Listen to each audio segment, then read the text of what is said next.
بسم الله الرحمن الرحيم الحمد لله رب العالمين والصلاة والسلام على رسولنا محمد وعلى آله وصحبه أجمعين. Bizni yuktan bar etgan biz kishilarga ko'rar ishin ko'zlarimizni, ishlar ishin qo'llarimizni, yerar ishin oyoqlarimizni bergan Robbimizga cheksiz hamd va sanolarimiz bo'lsin. Ham shu dunyo madrasasini so'nggi o'qitushi bo'lib kelgan payg'ambarlarning eng so'nggisini, eng nurlisini Muhammad Mustafa sallallohu alayhi va sallamga salat ham salomlarimiz erishsin. Assalomu alaykum va rahmatullohi va barakatuh. Suyukli payg'ambarimiz sallallohu alayhi va sallam Makkadan Madinaga hijrat qilgach, Sha'ban oyining 1 yil yarim uza hem Şaban ayının 10. kununda Allah subhanahu wa ta'ala bir oyat jibara. Estaizu billah.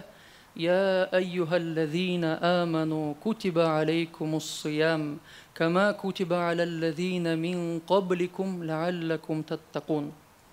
Ya harfun nida. Yani bir dostunun ikinci dostuna müracaat etüve. Yani Rabbimiz bizge ey dostlarım dibeyte. Eyyüha harfu tanbih. İhtibarlı bulağız dostlarım. Ellezine amanu iman kiтерген dostlarım di Rabbimiz.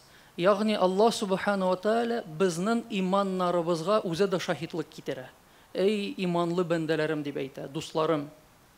Hem İmam Hasan radıyallahu anh bulay deb ayta. Qoyishan da Rabbimiz ya eyyuhellezine amanu deb müracaat etsa, bu sözden son ya bir emir ya bir tiyuk ile. Ya bir farz ya ise bir haram kile. Hem Rabbimiz narsa qo'sha kutiba aleykumus siyam uraza sizga farz qilindi. Kama kutiba alellezine min qablikum avvalga xalqlarga, ya'ni Adam alayhisalomdan olib so'nggi payg'ambarimizga qadar barcha ummatlarga uraza tutu ul farz edi.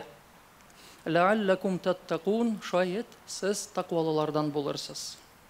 Hem suyukli payg'ambarimiz sallallohu alayhi va sallam o'zining bir hadisinde İza dakhala Ramazan futihat abwabul jannah wa ghuliqat abwabun niran wa sulsilatish shayatin.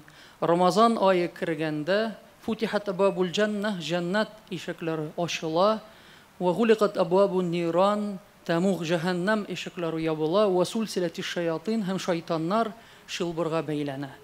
Ya'ni shaytonlar отпускта hozir bizga meshat etmaylar. Kimdir shunday so'rov beradi, Hazrat, Ramazonning boshida, o'rtasida, oxirida bir necha kun tutsak bo'lmasmi ekan? Biz de javob qaytaramiz, nechik bo'lmasin? Boshida 10 kun, o'rtasida 10 kun, oxirida 10 kun.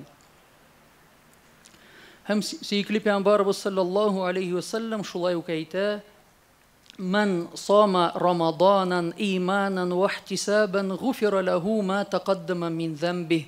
Man soma kim uroza tutsa, Ramazonda urozalı bo'lsa, imanan iman bilan birga va ihtisaban ham Robbimizning marhamatini umid etgan holda uroza tutsa, ghufira lahu ma taqaddama min dhanbih, onun barcha gunohlari g'afu etilardi. Payg'ambarimiz sallallohu alayhi vasallam. Ham Alloh subhanahu va taolo tutgan urozalarimizni, qilgan namozlarimizni, bergan sadaqalarimizni qabul etsin. Hem bu Ramazandan sonra şipşista yana tuğanday balalar kebek günahsız kiliş şara nasip eylesin. Vesselamu aleyküm ve rahmetullahi ve berekatuhu.